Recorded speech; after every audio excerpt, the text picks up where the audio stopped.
Next, we have letters H and K, which I could have lumped in together with V, W because of the entry stroke being the same exact thing.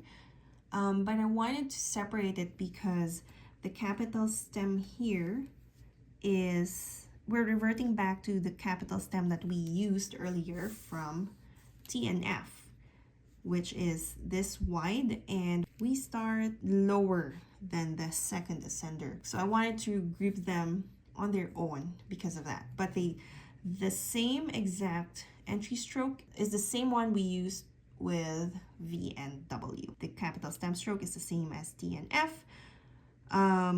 The new things here are the second part of the letter, but for K, this part here is the same as your R. This top stroke here is actually the same as your capital stem stroke. It's just minimized to around half the size, and it's slightly more oblique or slanting to the right. It's not as straight as our 55 degrees. It's on a flatter angle and gives that more open look at the top. For letter H, you have this crossbar, which looks like a figure 8 or an infinity stroke. If I complete this line here, this last stroke here, you want to maintain a slight openness here by curving out your loop. It almost looks like a stretched out letter E. Let's proceed to writing our letters H and K. Entry stroke, trace an oval, don't make it too straight. And then you want to lead into your capital stem stroke nicely and meet it somewhere here. You want to start your capital stem stroke with as much hairline as you can manage. And then you want to do a compound curve here that ends in a big or zoomed in letter E, if you will. So let me do that. You want to cross right around the middle. Okay, this crossbar is slightly higher than I would have liked it to look. We can distract the reader by adding a tick mark there. And because it's also slightly wider than what I would have wanted, the tick mark helps to condense that space. Let's do one more H.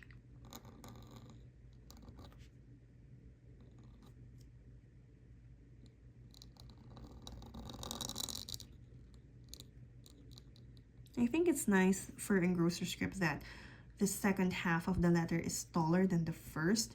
It gives a lot of life and movement to the letter, as opposed to having the first stroke the same as the second stroke, which is fine too. And you see that in copperplate, in English roundhand exemplars.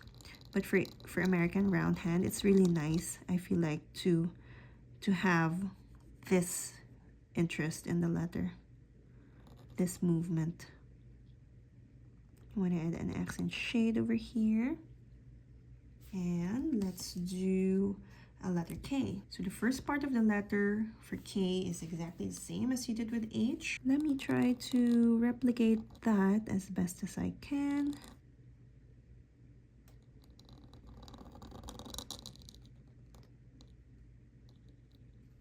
And then you have your capital stem stroke, but slightly angled. And you want to start at the second ascender line. Give that hairline, give that a lot of hairline. I didn't, but that's okay. And you end the same way you did your R. So actually I made that loop more horizontal than I would prefer. So let me try that again. I mean, it's fine if you want your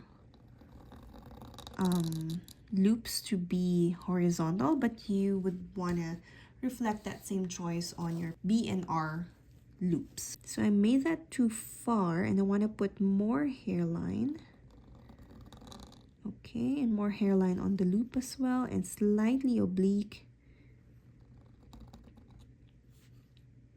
You can play around with this second part of the K and look at different styles of letter K that's out there.